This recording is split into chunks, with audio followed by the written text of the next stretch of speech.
Pois é. Então vamos lá. Kardec, vida e obra. Da mesma forma que nós, quando estudamos o Evangelho, se faz necessário que nós conheçamos a vida de Jesus e todos os pormenores da sua caminhada. Assim como para os luteranos, conhecer a história de Lutero, para o calvinismo, a história de Calvino e tudo mais. Para nós espíritas, importante conhecer a vida de Kardec, não pela idolatria, mas para saber o trabalho que o grande codificador assim nos trouxe. E conhecendo a sua história, é uma forma também de valorizar e compreender que não existe idade, não existe tempo, tudo segue o processo e seguindo as orientações de Jesus. Tudo a seu tempo. É assim que nós devemos proceder. E é esse o nosso objetivo. Talvez muitas das coisas que aqui serão faladas, talvez já ouviram, mas não é esse o objetivo também de dar uma aula catedrática, mas simplesmente colocar a par daquilo que é o nosso objetivo. Então vamos lá. Aquele que hoje conhecemos pelo nome de Allan Kardec recebeu o nome de Hippolyte Léon Denisard Rivail. Não estou aqui também outra coisa. A minha poliglotice só vai até a página 2. Então, eu vou dentro daquilo que é o comum que todo fala. Então, não é Rivail porque não tem acento, é Rivail. Mas vamos tentar manter, se assim for preciso, mas cada um mantenha a grafia que quiser, tá bom?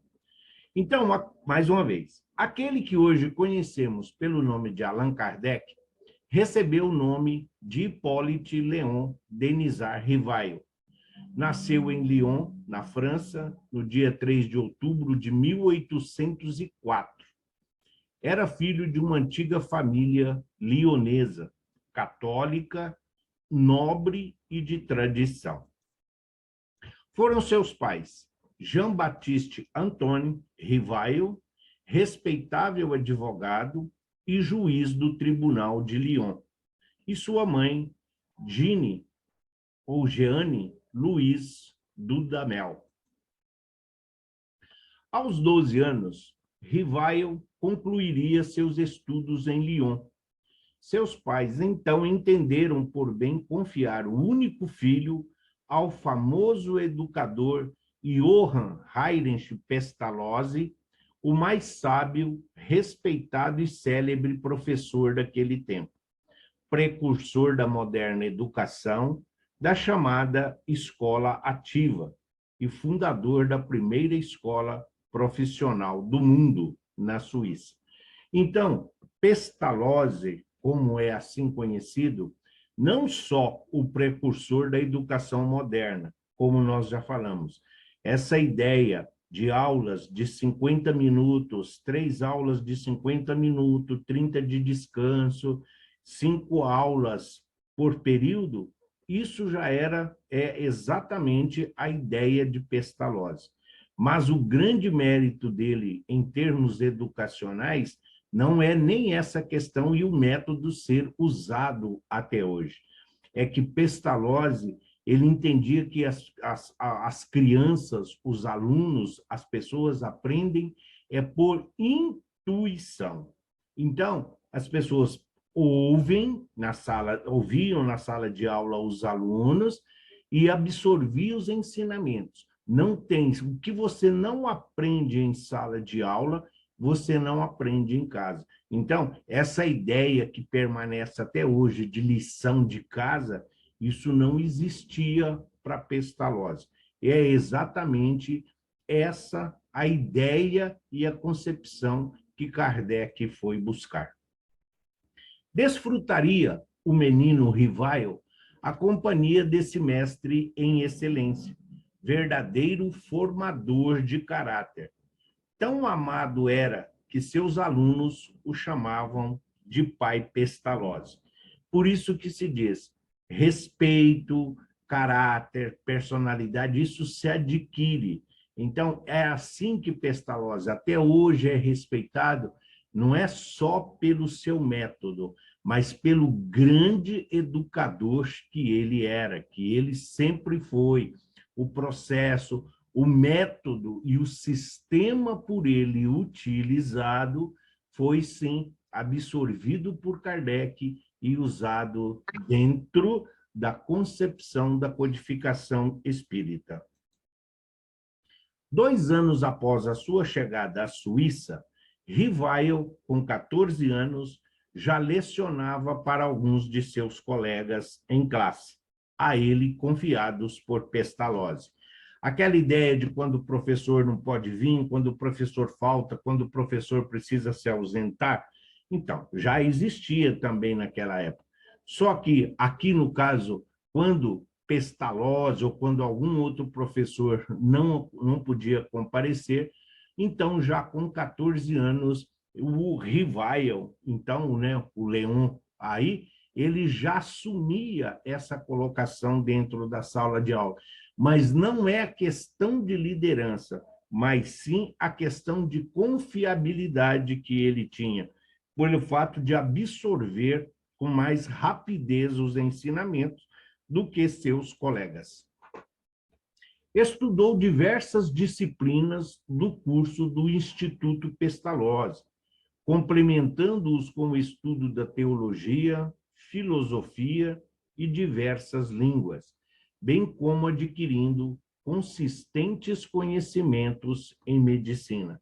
Ou seja, ele também fez uso daquela recomendação do próprio Cristo de que nós sempre devemos fazer algo mais. Nós devemos sempre dar um passo à frente. Se nós temos uma caminhada, então, por que não experimentar fazer 2? Se nós temos uma determinada tarefa, desenvolvemos uma determinada tarefa, por que não desenvolver uma outra paralela, sendo que isso é possível? Então, Kardec era multiuso, vamos assim dizer. Onde aparecia uma oportunidade de aprendizado, lá estava ele, ainda um jovem com 14, 15 anos, mas buscando diversificar o seu conhecimento para melhor aprendizado e aplicação. Ainda em Yverdon, na Suíça, aos 19 anos, interessou-se pelos estudos do magnetismo, na época, alvo de interesse dos maiores sábios e médicos da França e de outros países europeus. Até então, nós estamos falando de um catedrático, nós estamos falando de um professor, nós estamos falando de um homem de ciência. Quando ele se interessa pelo magnetismo, já havia um estudo, desde 1840 e poucos, por um alemão chamado Mesmer, que é o precursor do estudo do magnetismo. E Kardec, ele se dedicou tanto ao estudo do magnetismo, que na Revista Espírita de 1860 tem alguns artigos que ele fala que não dá para desassociar espiritismo do magnetismo, que um está ligado ao outro. Mas magnetismo, esse magnetismo aqui que ele foi buscar, ainda não tinha nada a ver com o evangelho, não tinha nada a ver com mediunidade. Até então, ele não havia chegado nesse ponto. Mas o magnetismo já era uma ciência estudada e respeitada entre astrônomos, astrólogos, físicos e bacharéis, já faziam uso desse magnetismo, desse conhecimento e as suas várias aplicações nas profissões e também no dia a dia. Todas as vezes que Pestalozzi se ausentava do Instituto, Rivail assumia a sua direção. Aos 20 anos, quando Pestalozzi fechou o Instituto, Rivail partiu para Paris, levando na alma as lições inesquecíveis do grande educador, cuja influência moral jamais deixaria de inspirá-lo. Então, qualquer semelhança com Eurípides Barçanufo e todo o planejamento espiritual lá de Sacramento, do colégio, da farmácia, da homeopatia, não é mera coincidência. É preciso nós irmos fazendo o link entre o que nós conhecemos e aquilo que nós estamos buscando aprender. Então, o Instituto tinha prazo para fechar, e quando ele fechou, então Pestalozzi já tinha adquirido o conhecimento e o necessário para que ele pudesse retornar, não mais a Lyon, mas aí a Paris, e desse continuidade à sua tarefa como todo jovem, como todas as criaturas da época. Ele volta da Suíça, então, e se estabelece na França novamente, a sua terra natal, mais especificamente em Paris. Com uma larga experiência no magistério, o jovem professor Rivail passa a ser conhecido e inicia sua carreira bacharelado em ciências e letras.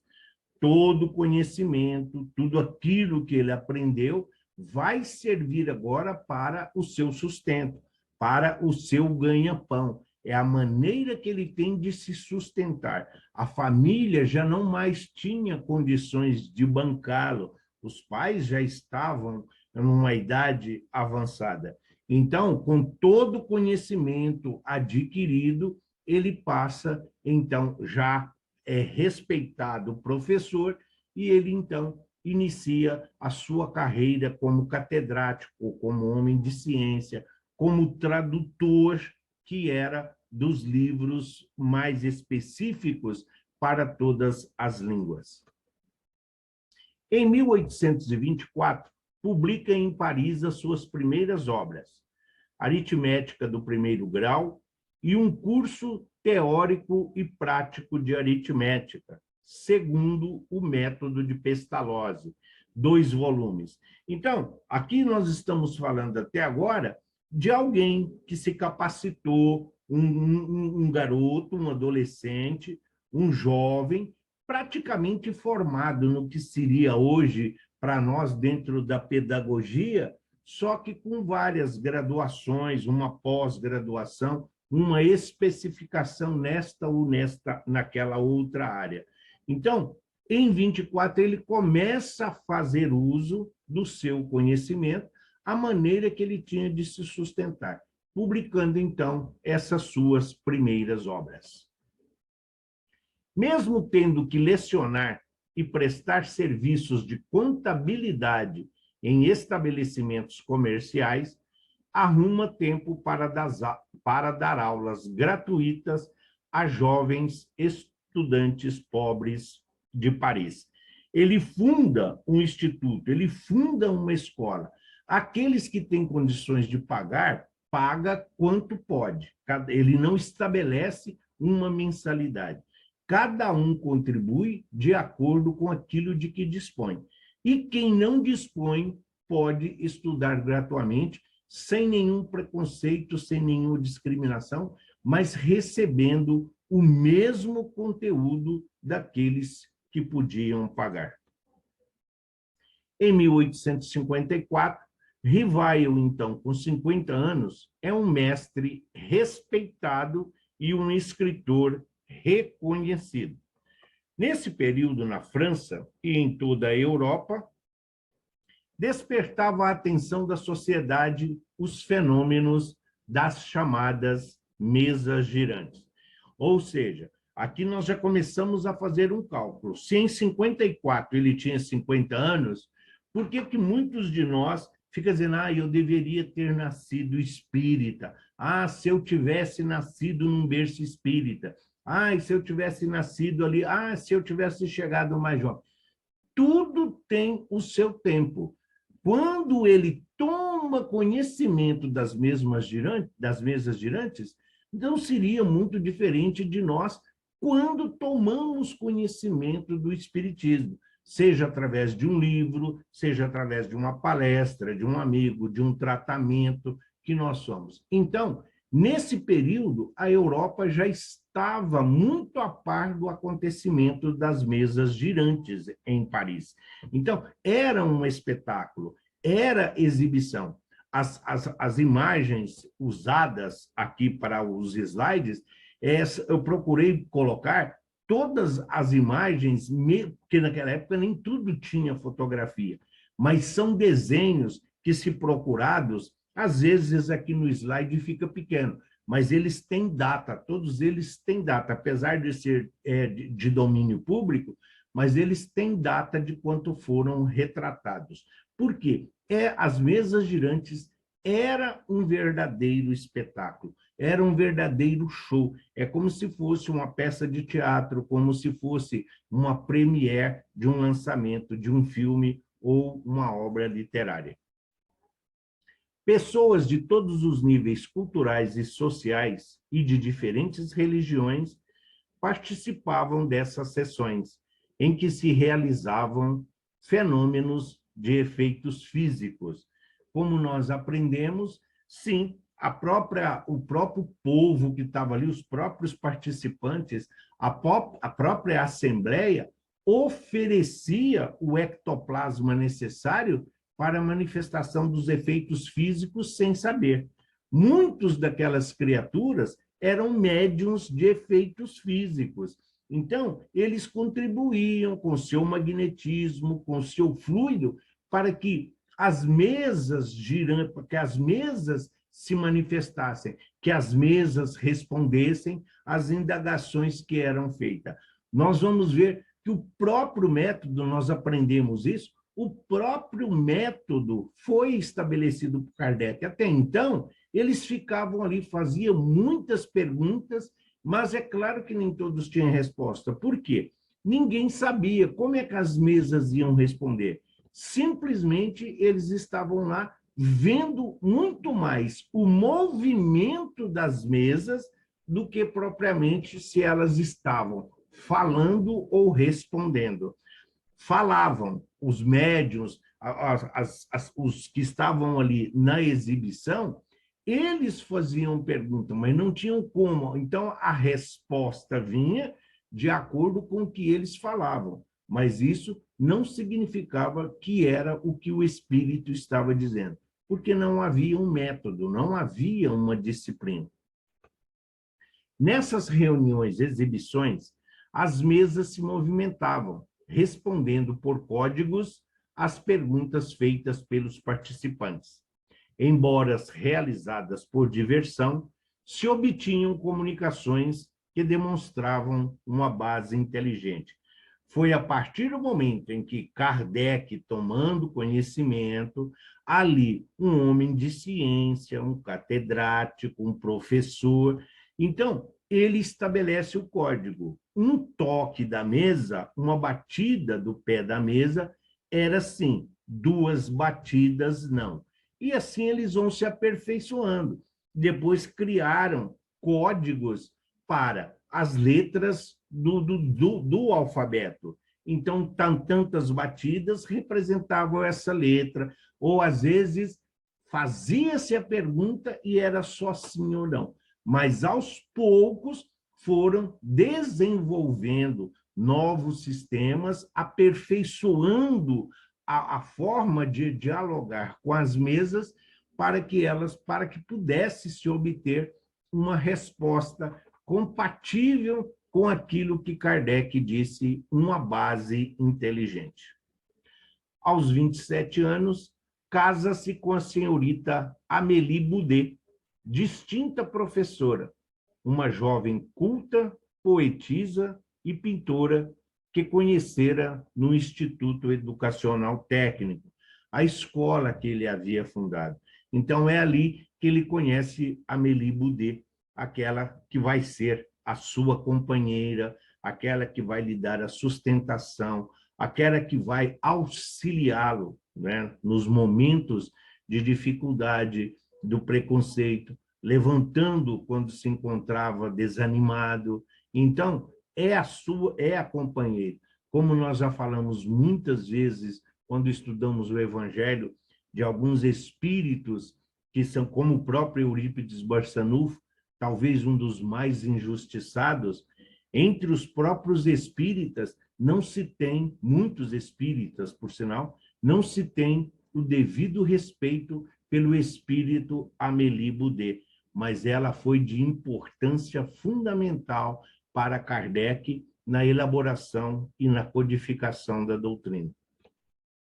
Em consequência de 2 golpes financeiros seguidos, causados por um tio jogador inveterado e um amigo comerciante, atravessa grande dificuldade financeira, mas junto com sua esposa prosseguem no ideal da educação e de um mundo justo.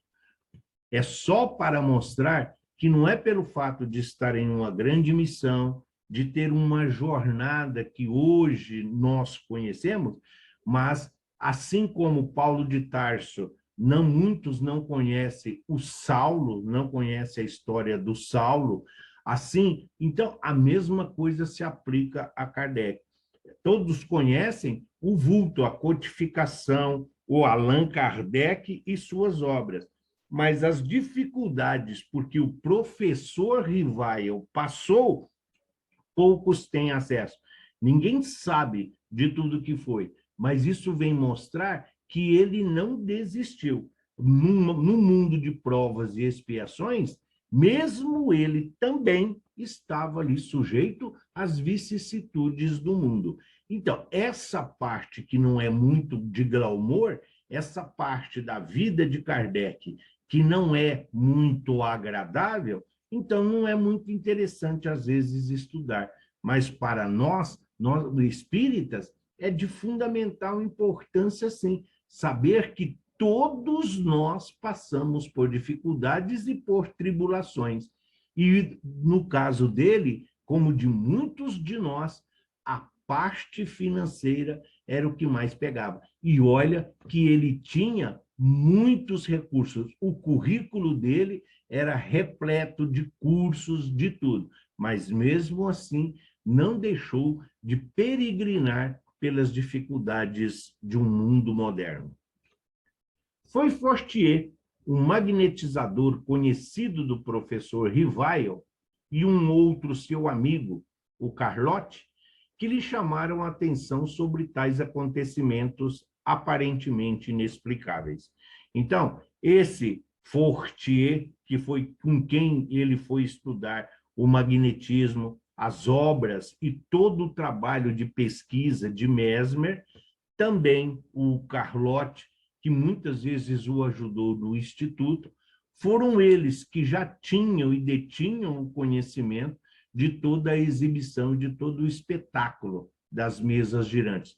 Foram eles os grandes incentivadores. Eles é que conduziram Kardec para que ele pudesse tomar conhecimento de como funcionavam essas exibições. Em maio de 1855, convidado para assistir a uma reunião na casa da senhora Planey-Masson, presenciou pela primeira vez o fenômeno das mesas que giravam, saltavam e respondiam às perguntas formuladas pelos presentes. Em tais condições, diria ele mais tarde, que não deixavam margem a qualquer dúvida.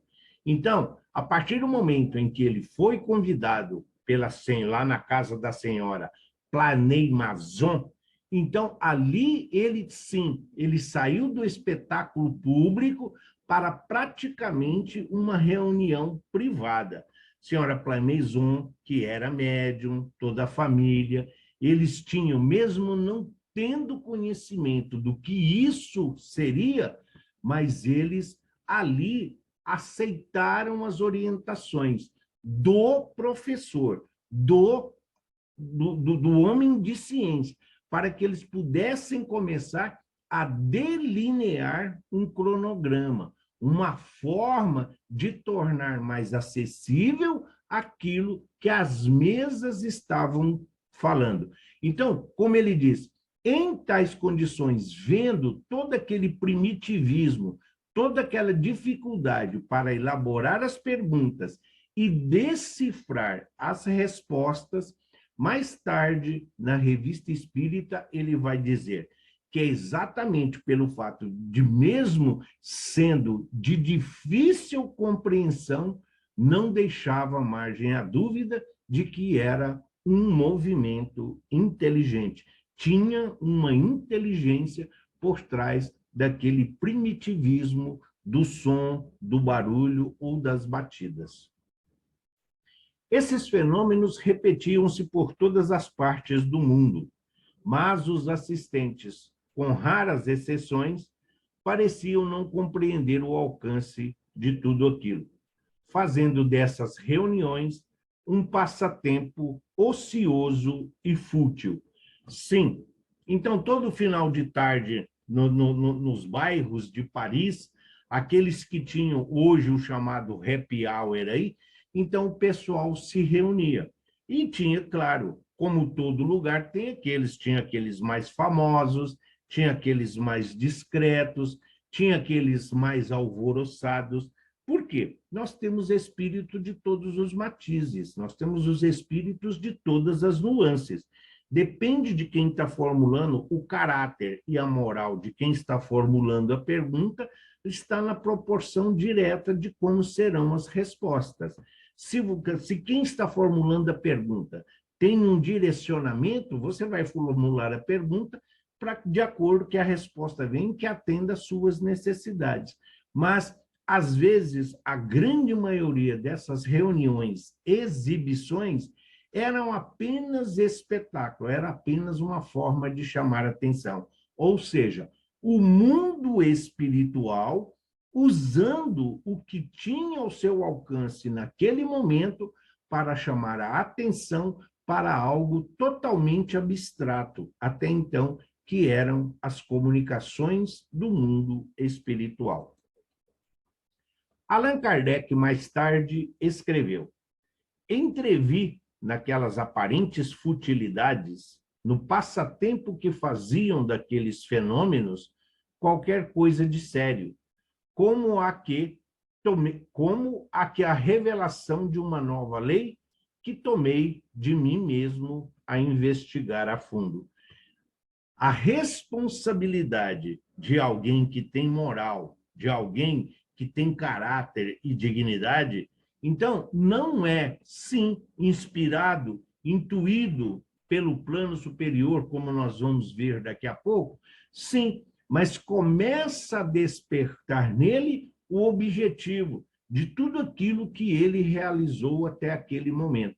Por isso, ele vem a dizer que ele resolveu investigar, porque para ele, se tinha um movimento inteligente, se tinha uma inteligência, mesmo sendo através de um fenômeno físico, então ele precisava saber como isso se processava.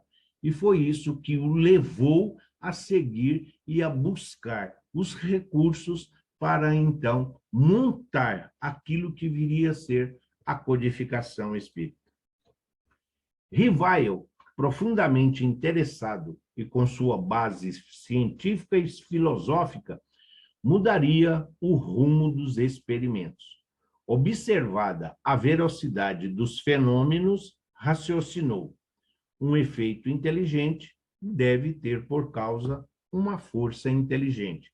Sim, hoje, para nós, pode parecer óbvio uma colocação como essa, mas imaginemos lá naquela época.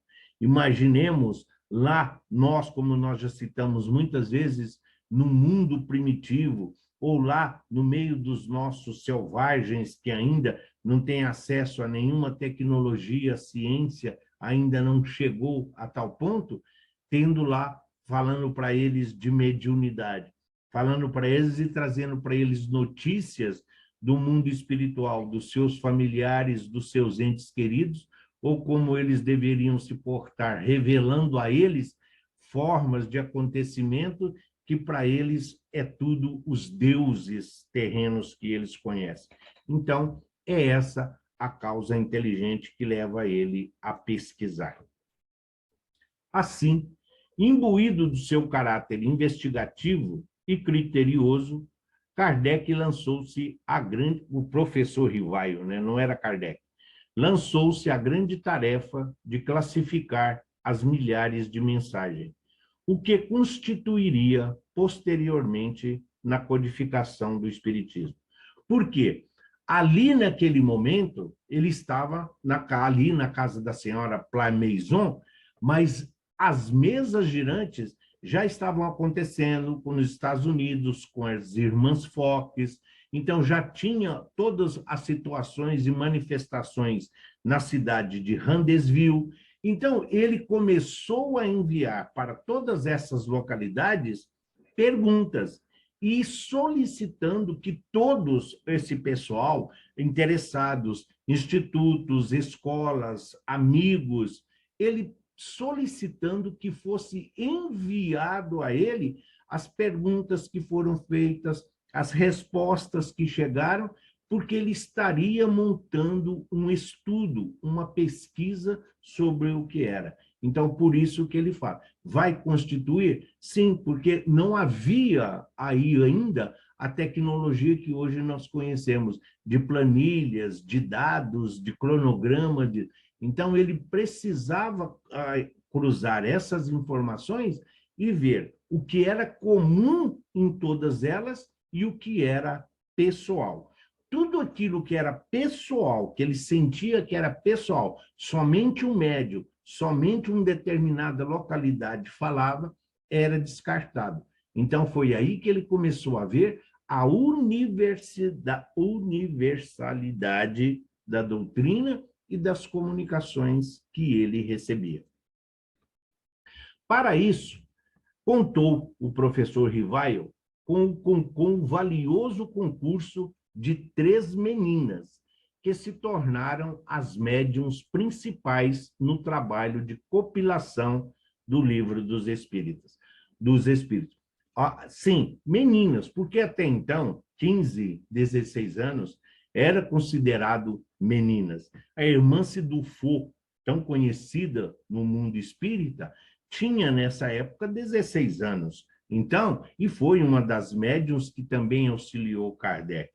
Mas essas 3 meninas aqui, pela falta de informação segura nas fontes, não vamos passar as idades dela. Mas o que é quase comum em todas as informações é que elas tinham 14, 15 e 16 anos. Caroline Baldan e Julie Baldan, e Ruth Celine Jafé. As 2 primeiras foram utilizadas para elaborar a estruturação da essência dos ensinos espíritas, e a última para os esclarecimentos complementares. Então, as 2 primeiras, a Caroline e a Julie, por serem irmãs e ser as mais novas, elas eram usadas para retificar as informações, uma espécie de revisão e correção. Enquanto que Ruth, por ser talvez mais desenvolvida, é isso que fala, por ter um maior conhecimento, então, tudo aquilo que Kardec tinha dúvida, tudo aquilo que às vezes ele não encontrava a explicação necessária, ele fazia uso, então, da Ruth, exatamente por ela ser mais consciente, enquanto as outras 2 eram mais inconscientes. Ruth, por ser consciente, ele preferiu fazer mais uso dessa razão da lógica dentro da estruturação e os esclarecimentos posteriores que viriam, como se fosse uma explicação da mensagem ou dos artigos ali que ele recebia. Concluída a obra e ratificado todos os ensinamentos ali contidos, por sugestão dos espíritos, Rivaio recorreu a outros médiuns, estranhos ao primeiro grupo. Então, ele colocou, montou as perguntas, depois juntou todas as respostas. Quando estava ali tudo semi-pronto, quando estava ali na fase ainda da elaboração, Então, os benfeitores espirituais, os espíritos, sob a supervisão do espírito de verdade, então o convida, fala para ele que ele precisa passar isso por mais um crivo. E aí, como por mais um crivo? Onde ele vai recorrer a médiuns desconhecidos das primeiras, das três meninas, exatamente para ver a verdade, para ver o que era comum dentro das comunicações, dentro das respostas. Mais uma vez, tudo aquilo que era pessoal, que era um único local que trazia, a orientação espiritual é para que fosse descartado. Por isso, ele vai montar um novo grupo de estudo, de correção e de retificação das mensagens recebidas. Jafé, né, e Rostam eram médiuns intuitivos. A senhora Canu era sonâmbula inconsciente, mas era médium de incorporação. Hoje nós sabemos que não existe uma incorporação, mas para efeito, sim, é o médium consciente que dá a psicofonia ali, que permite que o espírito possa se manifestar. A senhora Leclerc, médium psicógrafa. A senhora Clement, médium psicógrafa e de incorporação. A senhora Pleyne-Maison, auditiva e inspirada. A senhora Roger, clarevidente. E a senhorita Aline Carlotti, médium psicógrafa e de incorporação. Então, sim, é claro, a filha do Carlotti, por exemplo, sim, tinha que estar presente. É um amigo, é alguém de confiança. E, nesse momento, o que ele mais precisava era de confiança, era alguém que fosse do seu dia a dia, alguém que ele conhecesse toda a história, a formação, como era a forma de vida, para fugir do misticismo, para fugir do fanatismo, para fugir do espetáculo, para sair fora daquilo que não era a realidade que ele estava buscando. Esse seria o segundo grupo que vem ali reverendar tudo aquilo que ele estava recebendo até então. Nessa época, Rivaio tinha 51 anos de idade, quando se dedicou de corpo e alma à observação e ao estudo dos fenômenos espíritas. Portanto, com maturidade e sem afetação. É importante, sim, aqui não é que nós, espíritas, quando a gente fala de amor, de caridade, quando nós falamos de piedade, não precisa ser afetação. Por isso que falo, olha, esse negócio de, meu irmãozinho, meu irmão, isso não existe. Os espíritos não são bobos, nunca foram. Da mesma forma que ninguém vai passar por um processo de fingimento, vai colocar uma máscara num momento como esse, principalmente para alguém que faz uso de toda a lógica e da razão. Mas todo esse período que ele esteve estudando, ele colocou ali em ação o seu conhecimento de professor, o seu conhecimento de homem de ciência, fazendo uso da lógica e da razão. Até então, era o professor Rivaio, Leon Hipólite Denizar Rivaio, o professor pesquisando, estudando, compilando, fazendo ali um arquivo, fazendo ali um estudo de tudo aquilo que estava acontecendo. Ou seja, estava sendo apresentado a ele ali o mundo espiritual e as leis que regem este mundo.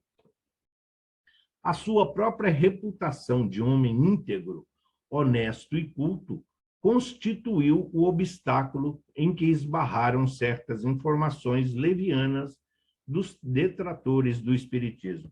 Vendo todo o estudo, aquilo que ele já começou a publicar, como ele era procurado para dar informações, como as pessoas procuravam ele para conversar a respeito do que estava acontecendo, a opinião dele era muito importante. Naquela época já tinha os detratores. Então, nem tinha espiritismo e já tinha o preconceito, já tinha discriminação. Mas por ele ser um homem conhecido, respeitado no mundo da ciência, no mundo escolar e principalmente da profissão, porque ele foi contador, fez de tudo um pouco, menos advogar. Até o conhecimento parco de medicina que ele adquiriu, tudo isso era exatamente o que freava o preconceito e a perseguição dentro daquilo que ele estava desenvolvendo. Através de Zéfiro, o espírito guia da família Boldan, Rivaio tomou conhecimento de que se chamara Allan Kardec numa existência anterior ao tempo de Júlio César na Gália, antigo nome do território francês. Então, essa conversa dele com Zéfiro na casa da família Boldan, ela está reproduzida com todos os seus pormenores na Revista Espírita de 1860.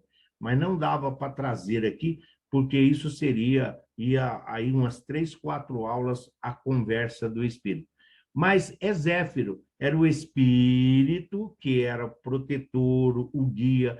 Nós sabemos que cada um nós temos os nossos guias pessoais particulares, tem aqueles da família, e assim vai. Então, Zéfiro era da família e era conhecido dele. Por isso, ele diz que Kardec foi, né, era o nome do professor Rivaio na existência anterior nesse território chamado Gália.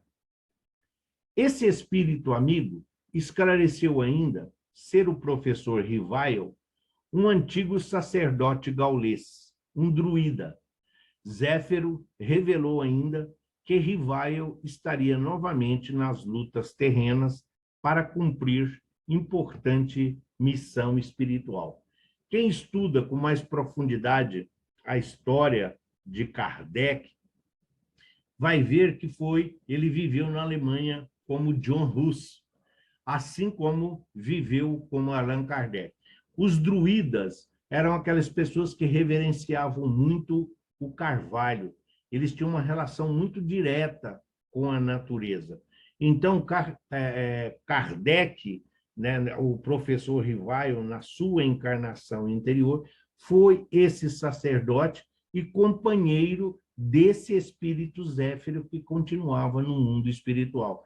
E ele aproveita esse encontro, essa comunicação através da mediunidade da família Boldan, para revelar a Kardec que o conhecia, bem como que tinha conhecimento da missão que ele iria desempenhar na atual encarnação.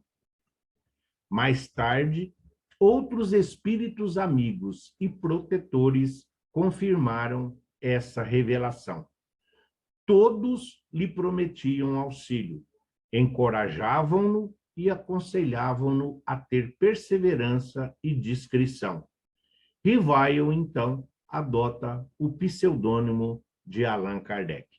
Entre outras coisas, quando Zéfiro fala para ele da missão, dizendo que o conhecia, que passa o nome, tudo. Então, ele sabe que ele tem ali uma grande missão a desempenhar. E que ali era o momento dele se desvencilhar do professor, para que ele pudesse se dedicar. Até então, o professor foi o homem de ciência para que o preconceito e a discriminação não o levasse ao desânimo, para que ele não desistisse ali da sua missão. Mas a partir desta revelação, ele fala, o próprio Kardec, ele vai falar que foi a partir desta conversa, que depois, na sequência dessa conversa com Zéfiro, ele vai ter uma conversa com o Espírito de Verdade, que o esclarece oferecendo a ele a ajuda, inclusive material. A partir daí, ele então adota esse pseudônimo, e é assim que ele começa, então, as suas publicações. Até aqui, alguma dúvida? Alguma pergunta? Seba, Oi. eu não sei se eu ouvi direito, mas todas as médium que ajudaram ele são mulheres? Não teve nenhum homem?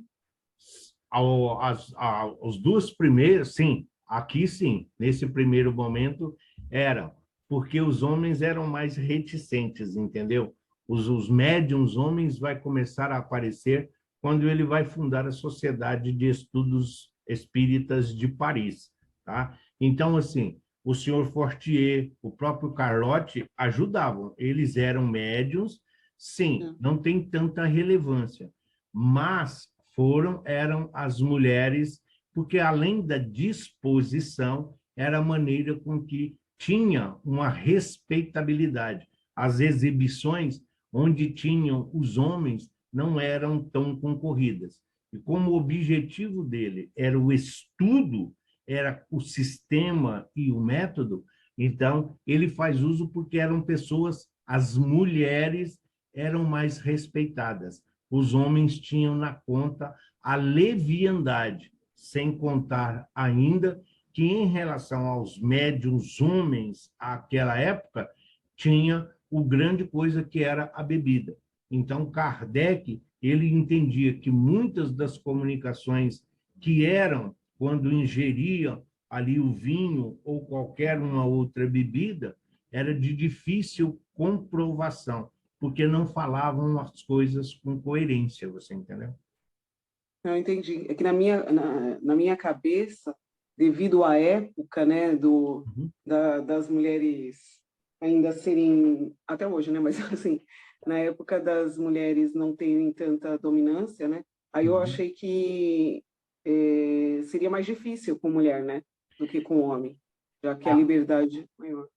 sim, mas é preciso também lembrarmos, Thelma e todos, é preciso lembrarmos que a França, nesse momento, passava por um grande processo de transformação. Muitos espíritos de pintores, médicos, filósofos, artistas, a parte intelectual que seria o responsável por essa transformação, estavam ali naquele reduto da França, você entendeu? Então, esses espíritos femininos, eles tinham aquilo que se fazia necessário, que era a dignidade. Tinham moral em relação à sociedade. Porque havia muita perversão, havia muita futilidade. Mas todas essas médiums usadas por Kardec, as reuniões eram familiares. E como elas eram privadas, então não tinham acesso ao grande público. Se nós pegarmos hoje, tanto no Frei Anselmo, como no Gembe, ou nas outras casas que nós vamos, você vai ver sempre que o número de mulheres, e principalmente de médiums, o público feminino é infinitamente maior do que o masculino, porque está Nossa. relacionado diretamente à moral. Então, essa não é uma facilidade, mas sim a maneira de dar uma veracidade às comunicações, entendeu? Não, agora eu entendi. Sim, é porque na minha cabeça eu falava assim, com as mulheres eu acho que ia ser muito mais difícil, Tá, né? Até pela época. então tá bom. Então tá bom. Então vamos lá. Continuando. Em 1857, Kardec lança o Livro dos Espíritos. E em 1858, iniciava a publicação da famosa Revista Espírita. Em 1861, ele edita o Livro dos Médiuns. Em 1864, lançava o Evangelho segundo o Espiritismo. Em 1865, publica O Céu e o Inferno. E em 1868, ele lança a Gênese.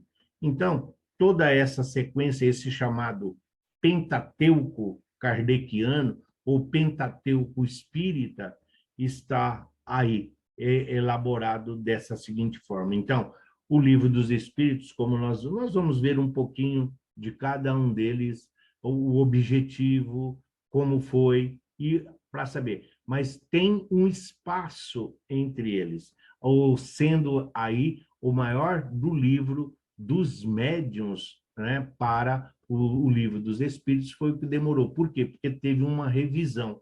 Então, todo esse processo sempre acompanhado pela espiritualidade. Ao fundar a Revista Espírita, em 1858, e 3 meses depois, a Sociedade Parisiense de Estudos Espíritas, Kardec passa a ser o canalizador do movimento nascente, debatendo-o e divulgando-o junto a escritores, pensadores, políticos, eclesiásticos, sábios, homens de todas as condições e de todos os países. Praticamente, a partir do momento em que ele assume o pseudônimo de Allan Kardec, lançando o Livro dos Espíritos, depois, na sequência, a Revista Espírita, ele funda a sociedade logo em sequência, então ele passa a ser a referência de espiritismo, passa a ser uma referência do mundo espiritual, passa a ser a referência desse magnetismo que ele, então, estava ali fundando. Porque nessa época já, junto com o estudo, junto com as manifestações, as mesas girantes já tinham passado já pelo crivo, já não eram mais as mesas, já era a cadeira, que depois passou a ser uma cestinha, uma caneta amarrada na cesta, depois passou a ser aquele objeto que parecia uma aquarela, que ali tinha um ponteiro como se fosse de um relógio, que tinha as letras e que os espíritos comandavam, fazia pergunta e aquele ponteiro parava nas letras e ali foram se formando frases. Então, todo esse desenvolvimento, ele vai usar isso no Livro dos Médiuns, por isso que ele fala do método e do sistema. Tudo isso é um aprendizado que ele traz da sua formação acadêmica. Hippolyte Léon Denisard Rivail, o missionário Allan Kardec, retornou ao mundo espiritual no dia 31 de março de 1869, entre 11 e 12 horas da manhã, ao atender um visitante que lhe pedia um exemplar da Revista Espírita. Uma antiga enfermidade do coração, um aneurisma que há anos minava-lhe o organismo, devolveu à pátria espiritual repentinamente a alma generosa e sábia do codificador da doutrina espírita. Mas a grande obra estava com as fundações e os alicerces erguidos e sólidos, pronta para a construção em que a doutrina espírita desde então se empenha. Essa imagem da lápide aí do túmulo de Allan Kardec, que é o segundo as pesquisas, é o segundo mais visitado dos cemitérios de Paris, né? Ele só perde para o de Napoleão Bonaparte. E então aí está onde ele escreveu, né? Nascer, aprender, crescer, morrer e renascer quantas vezes se faz necessário. Então, todo esse processo do professor, do jovem, todo o seu aprendizado, mas mostra que ele não passou por um período de doença, de convalescência. Ele retornou, né, esse aneurisma, vamos assim dizer, foi um ataque cardíaco. Então, Kardec não ficou ali, né, cumprindo nenhuma expiação. Ele simplesmente partiu. Isso é mérito. É a criatura que deixou o corpo físico alçando ao mundo espiritual. Não sem antes deixar para nós os fundamentos das mensagens, do objetivo do mundo espiritual a que nós estamos necessitados. A partir daí, estava cumprindo o seu papel. Quando o Espírito de verdade diz a ele que vai apoiá-lo, que vai ajudá-lo, que ele vai sofrer discriminação, ele vai perder amigos, ele vai perder, os familiares vão se afastar, ele vai passar por problemas de saúde, por problemas financeiros. Então, fala para ele tudo isso, o Espírito de verdade fala tudo isso. Tanto que ele chega a ponto de perguntar para o Espírito de verdade, mas você vai me ajudar materialmente? E a resposta do Espírito de verdade, né, de Jesus para ele não te ajudar materialmente seria condenar você à morte. Então, é claro que, assim como a espiritualidade sabe da dedicação, da responsabilidade, do comprometimento dele, é claro que vai suster-lhe nas suas necessidades. Mas, em momento algum, ele deixou de trabalhar. E a Amélie sempre ao seu lado, fortalecendo, ajudando, apoiando, incentivando. Então, todo esse processo ele viveu, enquanto aqui esteve. E depois, quando ele retorna à pátria espiritual, é que vê o Espírito de Verdade, que foi o pseudônimo que Jesus usou para preservá-lo exatamente da perseguição, o que ele vai entender? Hoje, somente depois de alguns anos, ele vai compreender o legado que ele nos deixou. Jesus falou para ele das dificuldades, dos tormentos, dos obstáculos que ele enfrentaria, da perseguição, da calúnia, mas não falou para ele dos benefícios, da recompensa, do que ele iria adquirir, uma vez que ele deixou um grande legado para a posteridade e de direcionamento para todas as criaturas. Um resumo das obras básicas, então, da codificação. O Livro dos Espíritos, lançado em 1857, é o principal livro da doutrina espírita, sua espinha dorsal, pois sustenta todas as outras obras doutrinárias. Sim, então o Livro dos Espíritos é considerado por muitos estudiosos e pesquisadores como se fosse uma continuação da Bíblia. Seria o livro posterior ao Apocalipse. Se o Apocalipse é uma revelação em desdobramento espiritual, se o Apocalipse pode ser considerado, além de ser um livro profético, mas é um livro mediúnico, como é o de Daniel, então o Livro dos Espíritos, por ser o primeiro, ali está todas as respostas que nós, então, estamos buscando. De onde viemos, o que fomos, que é Deus, tudo nós vamos buscar. Qualquer pergunta que nós relacionarmos à nossa vida, à nossa existência, qualquer dúvida que nós tenhamos em qualquer setor da nossa existência, vamos encontrar ali no Livro dos Espíritos. Então, por isso ele é a sustentação. Toda casa espírita, todo e qualquer curso que se vai fazer, tem que se começar pelo Livro dos Espíritos. Sim, podemos associar com o Evangelho, com o Livro dos Médiuns, com as outras obras? Sim, mas o Livro dos Espíritos nós temos que estudá-lo sempre. Da mesma forma que a orientação é para que o Evangelho segundo o Espiritismo, para a prece, para Evangelho no lar, para abertura e encerramento de reuniões, mas principalmente para o Evangelho no lar, devemos usar o Evangelho. Por quê? Porque ali, todo dia, toda reunião, tem espíritos que estão vindo pela primeira vez. E a maneira de acolher, como nós vamos ver, é através do Evangelho. Mas o primeiro livro a ser estudado, e não aleatoriamente, mas de ordem sequencial, é exatamente o Livro dos Espíritos.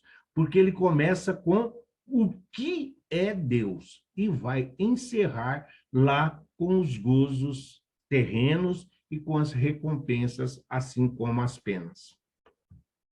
Divide-se em 4 partes o Livro dos Espíritos: as causas primárias, o mundo espírita ou dos espíritos, as leis morais e esperanças e consolações. Em algumas edições, de acordo com algumas editoras, então está livro 1, livro 2, livro 3 e livro 4. Mas, em síntese, são esses 4 livros ou 4 partes que contém um todo. É composto de 1.018 perguntas, feitos por Kardec aos espíritos superiores e responsáveis pela vinda do espiritismo aos homens. Que é Deus? De onde viemos? Para onde vamos? O que estamos fazendo na Terra? Dentre essas perguntas e todas as suas variantes, pode perguntar que vamos encontrar entre as 1.018 perguntas feitas por Kardec. Na primeira edição lançado, tinha 900, não chegava a 990 as perguntas. Mas aí, depois que foi lançado, então o Espírito de Verdade, vendo que houve alguns erros de interpretação, vendo que houve ali algumas coisas que precisavam ser retificadas para melhor esclarecimento, então as perguntas subiram. Entre outras colocações, por exemplo, lá no Livro dos Espíritos, na primeira edição, Kardec fala que não existe possessão. Então, mas depois que refez, ele muda essa colocação.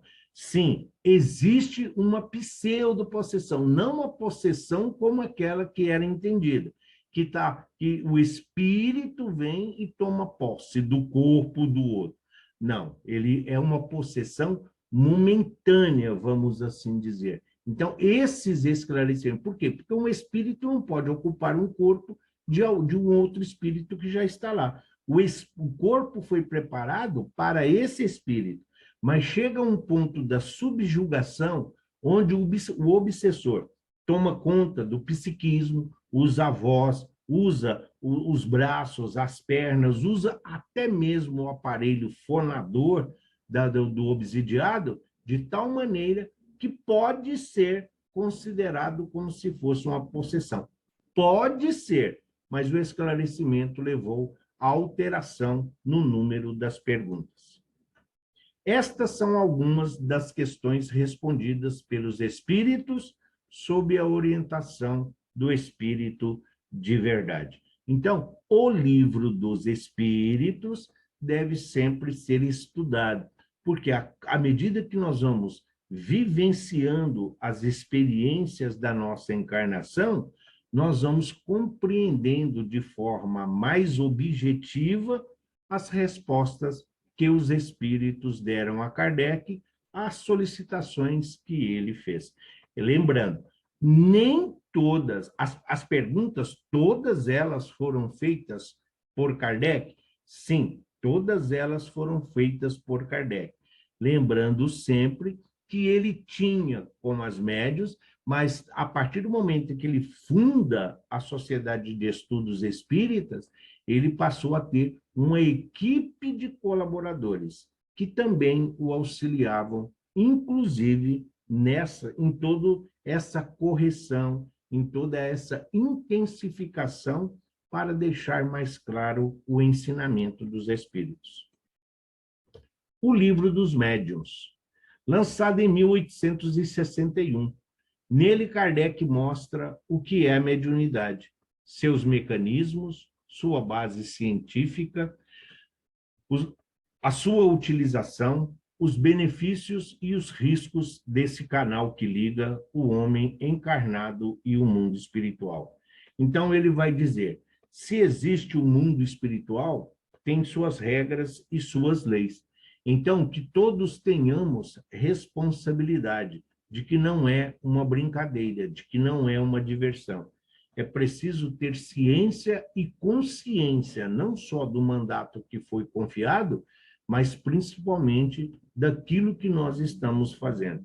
Então, ele aqui já tem toda uma vivência. Então, o Livro dos Espíritos já havia sido corrigido, o estudo que ele fez do magnetismo já havia encerrado.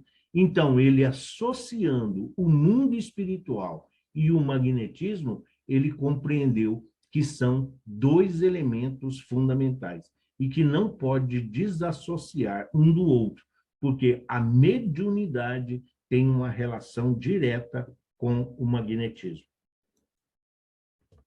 Demonstra, no Livro dos Médiuns, que, embora todos os seres vivos possuam essa abertura de contato, há aqueles que a têm de uma forma mais abrangente.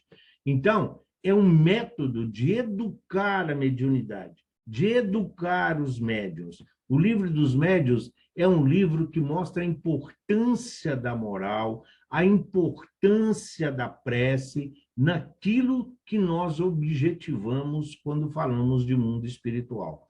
Mostra que a mediunidade é uma ferramenta, é um instrumento, o que nós solicitamos. Mediunidade, mesmo sendo orgânica, é uma responsabilidade que nós solicitamos para ajuda, auxílio e acolhimento daqueles irmãos que ainda tateiam nas trevas da ignorância espiritual. O Evangelho segundo o Espiritismo, lançado em 1864. Essa obra pode ser entendida como a parte moral da doutrina espírita. Nele, Kardec e os espíritos superiores comentam, numa linguagem acessível, as principais passagens da vida de Jesus. Até então, Kardec ele não era católico, não era religioso. Entre o Livro dos Espíritos e a publicação do Evangelho, Kardec foi procurado por inúmeros historiadores, pesquisadores e pessoas que queriam que ele escrevesse sobre o Evangelho, sobre Jesus, sobre religião. Inclusive Rusteng, o autor dos 4 Evangelhos. Mas Kardec diz que não, ele sempre foi reticente. Ele falou que primeiro ele precisaria conhecer, ele precisaria ter conhecimento do que era para depois ele escrever. E ele usa como base, então, da religião, algumas publicações, mas ele usa os estudos de um tal de Sassi, que era uma pessoa que conhecia muito o Evangelho, um pesquisador que conhecia e estudava o Evangelho de Jesus. Então, se nós olharmos o Evangelho segundo o Espiritismo, ali tem muito do professor, tem muito do educador. Porque o Evangelho segundo o Espiritismo, assim como o Livro dos Espíritos começa, que é Deus, o Evangelho segundo o Espiritismo começa por Deus, o universo, fala de Deus, de Jesus, de Moisés, mas começa dessa forma simples, passando ali pelas muitas moradas na casa de meu pai, depois ele aborda as bem-aventuranças, começa, ou seja, da criação, começa lá na criação, até chegar ao capítulo 28 do Sede Perfeitos, que o 28 é a coletânea de preces espíritas. Então, estudar o Evangelho deve ser sempre desde o capítulo 1. E também não é um livro que se deva ler aleatoriamente, porque nós sempre abrimos no mesmo lugar, sempre abre com poucas variações de capítulo ou não. Então, o Evangelho segundo o Espiritismo, nós vamos passar pelos pobres em espíritos, pelos aflitos, nós vamos passar por o que a mão esquerda não sabe, a direita não sabe o que a esquerda faz, nós vamos pelo o amor maior, nós vamos passar até chegarmos a esta condição de seres perfeitos, tem a moral estranha, não pôr a candeia embaixo do alqueire. Então, tem um método educativo onde ele relaciona as parábolas e os ensinos de Jesus, partindo do mais simples para os mais complexos. O livro Céu e Inferno, lançado em 1865, trata das penas e dos gozos futuros, através da evocação dos espíritos de pessoas de diferentes classes sociais, crenças e condutas. Relata e analisa como foi a chegada e a vivência no plano espiritual destes seres após o seu desencarne. Então, quando ele vai editar para publicar O Céu e o Inferno, na primeira parte, ele vai desmistificar anjos e demônios, anjos e o diabo, o Satanás. Na segunda parte, ele vai exatamente trazer o relato desses espíritos, de como eles chegaram, de como eles se encontram no mundo espiritual. Aqui já bem estabelecida a Sociedade dos Estudos Espíritas. Então, ele começa falando com os espíritos felizes, como eram e por que hoje são felizes. Ele passa pelos os revoltados, ele traz um relato dos suicidas, ele traz um relato dos espíritos recalcitrantes. Então, na segunda parte do Céu e Inferno, tem toda a diversidade dos espíritos que se encontram no mundo espiritual. Então, é essa função do livro, essas duas situações. Ele já tinha o conhecimento do mundo espiritual e já tinha toda a noção da religiosidade e da representatividade dos ensinamentos de Jesus, que cabiam perfeitamente nas manifestações inteligentes que ele desenvolvia. As experiências que ocorriam nas sociedades espíritas de estudos eram todas experimentais, por isso que se fala reuniões experimentais, porque ali era o experimento da psicofonia, da psicografia, da psicometria, da audiência, da vidência, entre muitas outras. Experimento para ver como funcionava, qual era o resultado, as circunstâncias de um. Porque a manifestação física, ela tem um pouco de inteligência. E a manifestação inteligente sempre tem uma participação de efeito físico. É essa a função. Entre outras coisas, no Céu e Inferno, o Kardec, por exemplo, ele conversa, ele ali traz o relato de um espírito que foi guilhotinado à tarde, por volta das 17 horas, e que à noite, na Sociedade de Estudos Espíritas, ele aparece com a cabeça, segurando a cabeça embaixo do braço. Quem responde é São Luís, porque o espírito não teria condições. Quem responde é São Luís. Além de ser um relato, é muito importante para nós compreendermos por que São Luís responde. São Luís, então, capta o pensamento do espírito para poder transmitir a Kardec. Então, isso é super educativo para que nós possamos compreender a mediunidade. Então, não é apenas um relato, isso é fruto de estudo, de pesquisa e de muita dedicação. E o livro A Gênese, publicado em 1868.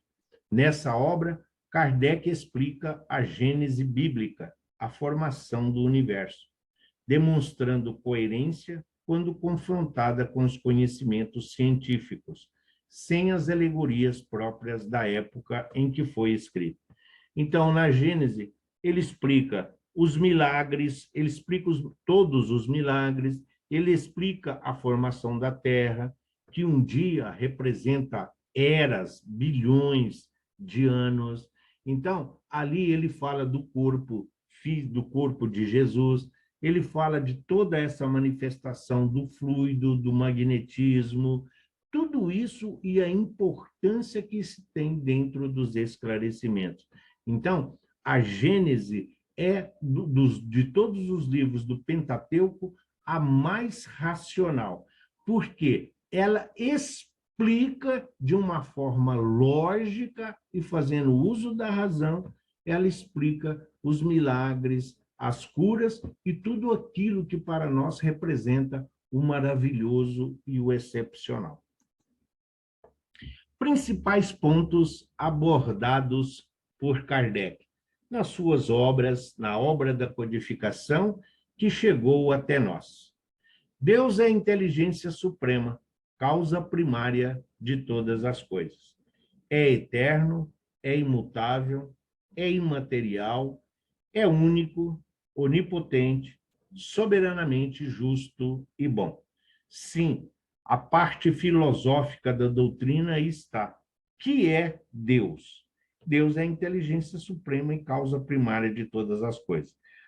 Todos os pesquisadores e estudiosos afirmam que é a mais bela definição filosófica de Deus, mas ainda é de difícil compreensão para muitos de nós, porque ela aborda o todo, ela aborda o Deus abstrato que nós ainda temos dificuldades de absorver.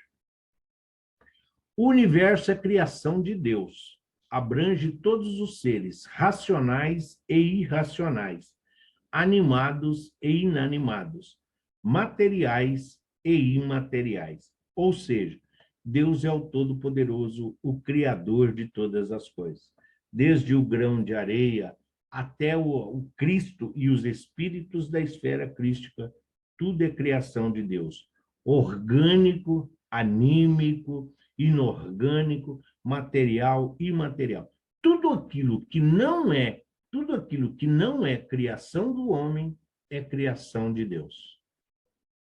Além do mundo corporal, habitação dos espíritos encarnados, homens aqui representando a humanidade, existe o mundo espiritual, habitação dos espíritos desencarnados, as muitas moradas na casa de meu pai. Nós já abordamos em outras aulas e também nos faria, porque nós estamos vendo os pontos abordados e não identificando cada um deles. O que precisa saber é que qualquer que seja o mundo, qualquer que seja a habitação em que o espírito esteja, ele precisa de um corpo material. Então, como a própria pergunta que Kardec faz, a resposta é: nos outros mundos, sim, a forma física é sempre muito parecida com a forma humana, melhorada devido aos elementos dos mundos, mas todos os planetas são. Então, temos a erraticidade, temos mundo espiritual, temos mundos transitórios, como nós vamos ver na nossa próxima aula, mas existe, a nossa essência é espírito, então precisamos de mundos espirituais. No universo, há outros mundos habitados, com seres de diferentes graus de evolução, iguais, mais evoluídos e menos evoluídos que os homens. Primitivos, provas e expiações, regeneração, mundos puros, mundos felizes, mundos angelicais e mundos crísticos, mas ínfimos entre um e outro. A linha que delimita e que separa um do outro é muito tênue, sem esquecermos de que existem mundos onde permanecemos por muito pouco tempo. Todas as leis da natureza são leis divinas, pois que Deus é o seu autor. Abrange tanto as leis físicas como as leis morais. Então, sim, as leis divinas, as leis morais, nós vimos muitas vezes o que é lei moral, o que é uma ética, mas a lei de Deus, ela é imutável. A lei divina, ela é para todos, durante toda a nossa evolução. Qualquer que seja o mundo em que nós estivermos, essa lei, claro, com mais propriedade, ela é estudada e aplicada. As leis físicas que ele está dizendo, é preciso, sim, a forma de reencarnar, o desenvolvimento do corpo físico, do corpo material, o nascer, o morrer, o renascer, tudo isso são leis chamadas físicas, desde a semente que brota, que germina, que floresce, que vai dar o fruto, e o fruto não é a própria planta. Então, tudo isso são as leis que regem o universo. O homem é um espírito encarnado em um corpo material. O perispírito é o corpo semimaterial que une o espírito ao corpo material. Sim, nós somos espírito. As pessoas que às vezes dizem que durante a noite, enquanto eu estiver dormindo, que possa meu espírito ser levado. Não, nós não temos um espírito, nós temos um corpo, é diferente. Nós somos espírito que está em um corpo, momentaneamente. E o perispírito é esse corpo fluídico, é esse corpo chamado, a delimitação, o próprio nome que Paulo de Tarso vai dar, o corpo perispiritual. Perispírito é Kardec que usa a partir da pergunta, se não me engano, 141 do Livro dos Espíritos. E a partir daí, os próprios espíritos superiores passam a referir-se ao perispírito para dizer quando o espírito está na erraticidade. Os espíritos são seres inteligentes da criação. Constituem o mundo dos espíritos, que preexistem e sobrevivem a tudo. Então, mas essa é um dos temas abordado por Kardec. É a conclusão que ele chega. Os espíritos são seres inteligentes da criação. Por que, por exemplo, a pedra, os animais, as plantas, por que não tem um cérebro, não tem um raciocínio contínuo? O que mostra que a condição hominal é aquela que Deus escolheu para a manifestação, a centelha divina que nos identifica como filhos de Deus, possa se manifestar, possa se desabrochar. O corpo físico vai desaparecer, mas o espírito é imortal a partir da sua criação e é eterno a partir da sua criação, e imortal porque nós vamos continuar a nossa evolução e o nosso aprendizado. Então, qualquer que seja o mundo ou planeta, como em Júpiter, que não temos uma referência de como é a durabilidade de um corpo, mas tudo isso precisa morrer e renascer para que possa continuar a sua jornada evolutiva do espírito. Os espíritos são criados simples e ignorantes, evoluem intelectual e moralmente, passando de uma ordem inferior para outra mais elevada, até a perfeição, onde gozam de inalterável felicidade. Nós sabemos que aqui, como diz, proteção de dados. O espírito nós não vamos chegar à perfeição, porque a perfeição só Deus. E a criatura não pode chegar à mesma situação do Criador, mas chegaremos à condição de perfectibilidade que nós conhecemos, que é a do Cristo, o Espírito mais perfeito que nós conhecemos. É a mais alta hierarquia espiritual que nós temos conhecimento. Os espíritos preservam a sua individualidade, antes, durante e depois de cada encarnação. Os espíritos reencarnam tantas vezes quantas forem necessárias ao seu próprio aprimoramento. Sim, essa ideia de que se tem a chuva, por exemplo, a água que evapora, quando volta, se uma gota d'água, quando ela volta para o oceano, ela volta a fazer parte do todo. O espírito, os componentes do nosso corpo físico, quando nós desencarnamos, quando nós morremos, o oxigênio, o hidrogênio, o chumbo e todos os outros elementos, todos eles voltam às suas origens. Mas o espírito, ele não se desfaz, a nossa individualidade, ela permanece. Nós não voltamos a fazer parte de um todo. Nós não somos uma gota d'água que volta a fazer parte de um oceano, de um açude ou de um rio.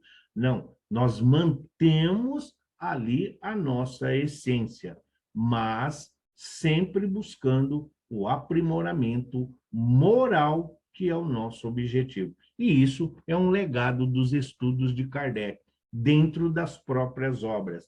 A própria publicação das obras é um método e um sistema educacional para todos nós, espíritas e para os espíritos mesmo que sejam de outras denominações religiosas. Os espíritos evoluem sempre em suas múltiplas existências corpóreas. Podem estacionar, mas nunca regredirem. A rapidez do seu progresso intelectual e moral depende dos esforços que se faça para chegar à perfeição. Por mais que o cinema, por mais que o teatro possa querer mostrar um espírito voltando na condição de um animal, um espírito voltando ali numa forma animalesca, nós sabemos que isso é impossível. O espírito não retroage, o espírito não regride. Nós sabemos que existem, sim, perispíritos que foram deformados e que podem assumir essa forma animalesca. Mas os espíritos, não. O espírito não retroage. O nosso objetivo é sempre seguir em frente. Deus não criou ninguém para se perpetuar aí no mal, para se perpetuar dentro das chamadas zonas enfermiças. Tudo depende do espírito. O momento em que ele se coloca à disposição, que ele se coloca em situação de ser auxiliado, a misericórdia divina o alcança. Os espíritos pertencem a diferentes ordens, conforme o grau de perfeição a que tenham alcançado. Os espíritos puros, que atingiram a perfeição máxima. Bons espíritos, nos quais o desejo do bem é o que predomina. Espíritos imperfeitos, caracterizados pela ignorância, pelo desejo do mal e pelas paixões inferiores. Nós precisamos tomar muito cuidado quando nós nos relacionamos ou quando alguém nos indaga. Em qual grau nós nos encontramos? Nós não estamos em condições de dizer que somos espíritos puros. Também, mas ainda podemos colocar como bons espíritos? Também não, porque ele está dizendo que o desejo do bem é o que predomina. E nós ainda temos sentimentos e desejos inferiores. Porém, quando nós falamos imperfeitos, é preciso entender também essa linha que delimita um e outro. A escala espírita, no livro dos Espíritos, ela vai da pergunta 100 até a pergunta 125, mas dá para nós termos uma ideia. Nós nos colocamos muito mais dentro dessa colocação de espíritos imperfeitos. Existem 3 ordens, mas existem N classes onde os espíritos são classificados. As relações dos espíritos com os homens são constantes e sempre existiram. Os bons espíritos nos atraem para o bem, nos sustentam nas provas da vida e nos ajudam a suportá-las com coragem e resignação. Os imperfeitos nos impelem para o mal. Ah, mas antes de Kardec não existia este ensinamento? Sim, Jesus, nas suas palavras, dentro do seu simbolismo forte que ele usava, dentro da alegoria e das parábolas que ele nos ensinou, Jesus sempre falava do inferno, do vale de lágrimas e ranger de dentes.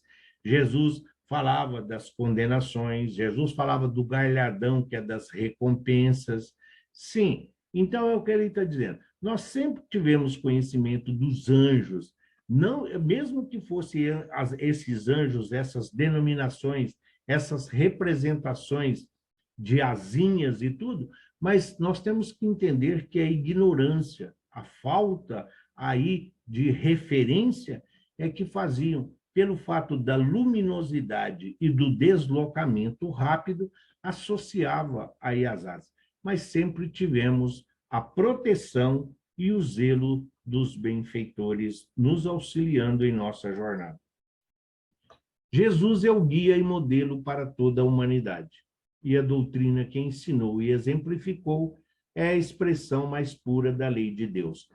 Essa é uma das perguntas que Kardec fez e que muitos de nós temos dificuldade ou talvez não conseguimos elaborar. Porque quando Kardec pergunta qual é, né, a referência que Deus nos deu de perfeição, de objetivo, de método ser alcançado, e a resposta é exatamente essa: Jesus. Jesus é modelo e guia. Guia porque conhece, sabe o melhor caminho, o potencial, aquilo que é relevante, aquilo que é importante, aquilo que é fundamental. E modelo porque é uma referência educacional. Modelo é porque é uma referência de moral para todos nós. A moral do Cristo, contida no Evangelho, é o roteiro para a evolução segura de todos os homens. E a sua prática é a solução para todos os problemas humanos e o objetivo a ser atingido pela humanidade. Sim, a Bíblia vai ser sempre uma referência. A Bíblia não está errada. A Bíblia sempre foi mal interpretada. A doutrina espírita, a universalidade dos seus ensinamentos, dos seus postulados, a autoridade da doutrina espírita está que ela não está focada em Kardec, mas nos benfeitores espirituais. Kardec tem a sua importância e nós temos que reconhecer, até mesmo reverenciar, mas não idolatrar a ponto de dizer que somos kardecistas. Mas ele está dizendo, ele demorou como um homem de ciência, como um homem racional, ele demorou para compreender ali os ensinamentos de Jesus? Sim, quando nós olhamos a vida dele pregressa, como estudamos hoje, até a publicação do Evangelho segundo o Espiritismo, nós vamos ver o quão rápido foi o seu aprendizado a partir do momento em que ele se colocou à disposição para servir. O homem tem o livre-arbítrio para agir, mas responde pelas consequências de suas ações. Se somos livres para pensar, somos livres para agir. Tudo nos é permitido, mas nem tudo é lícito. Então, nós devemos, sim, ser cientes e conscientes dos desdobramentos e das consequências dos nossos atos. A doutrina espírita que Kardec codificou nos mostra a aplicação máxima da lei de causa e efeito e ação e reação. A vida futura reserva aos homens penas e gozos compatíveis com o procedimento, de respeito ou não à lei divina ou natural. Deus não recompensa, mas também não castiga. Deus não pune, mas também não tem nenhum privilégio.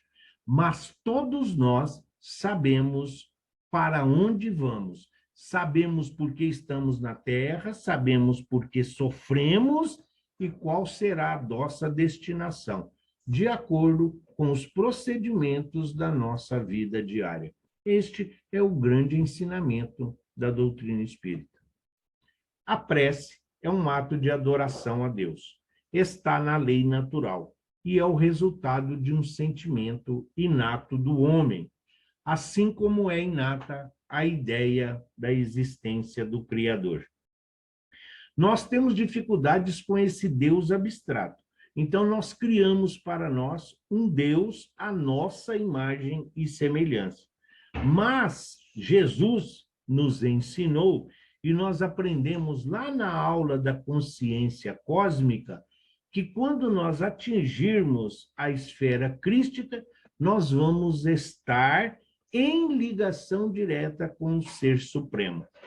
Nós estamos reconectados com o Criador. Então, a prece é a oportunidade de desenvolver a humildade, a simplicidade e, principalmente, de mostrar a nossa impotência perante as adversidades e as turbulências da nossa vida material. Afinal, nós estamos aqui em reparação de débitos e reconciliando-se com a lei divina, a qual um dia nós transgredimos. E ele arremata: a prece torna melhor o homem.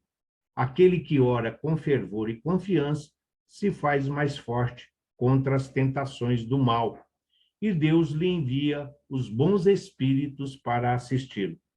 É este um socorro que jamais se lhe recusa quando pedido com sinceridade. Resolvemos colocar essa colocação aqui de final para mostrar porque o que seria de Kardec e toda essa obra sem o auxílio dos benfeitores? Kardec foi um privilegiado? Não. No livro A Caminho da Luz, o próprio Emmanuel, em se referindo ao Consolador prometido, ao advento do Espiritismo, ele diz assim, que Jesus envia à Terra um dos seus mais fiéis e sábios colaboradores. Ele não falou qual. E durante todo o trabalho de Kardec, ele foi assessorado, ele foi intuído, ele foi inspirado, ele foi conduzido pelos benfeitores espirituais. Isso não tira dele o mérito da sua obra, o trabalho por ele desenvolvido. Mas, lembrando sempre, a doutrina espírita é a doutrina dos espíritos e não de Kardec, sob a supervisão direta de Jesus. Então, ao nós estudarmos a vida de Kardec, como foi a sua infância, a sua juventude, toda a sua preparação, nós entendemos o porquê ainda vamos ter aprendizes do Evangelho 3, 4, 5, 6, porque nós temos muito o que estudar. E se nós queremos continuar a sermos auxiliados, amparados, que nós possamos adquirir os recursos e os mecanismos para a nossa evolução e para o nosso aprendizado, necessário se faz como se fez o grande aqui, o mestre para todos nós, Kardec, nos colocarmos à disposição, mas com responsabilidade e comprometimento, pois Jesus é o nosso companheiro de todas as horas. E na nossa próxima aula, a semana, está errada a próxima aula, não é 1 de novembro. É sim. Então, nós vamos ver as esferas da Terra e o céu e o inferno. Nós vamos falar de umbral, nós vamos falar de abismos, nós vamos falar das trevas, nós vamos falar dos mundos transitórios, nós vamos falar com um pouquinho mais de propriedade do céu e do que é o inferno, exatamente dentro dessa complementação do nosso estudo e do nosso aprendizado. Essa primeira imagem aqui mostra, no centro, na primeira esfera aqui da Terra, não tem os nomes, mas todos nós vamos ver onde se encontra. Tem até uma estrelinha aí, ó, mostrando onde está o nosso lar. Então, vamos ver o que nos espera. Vamos ver qual será a nossa destinação, exatamente de acordo com a aplicação que estamos fazendo de tudo isso que estamos adquirindo em forma de conhecimento. Que assim seja, graças a Deus e graças a Jesus.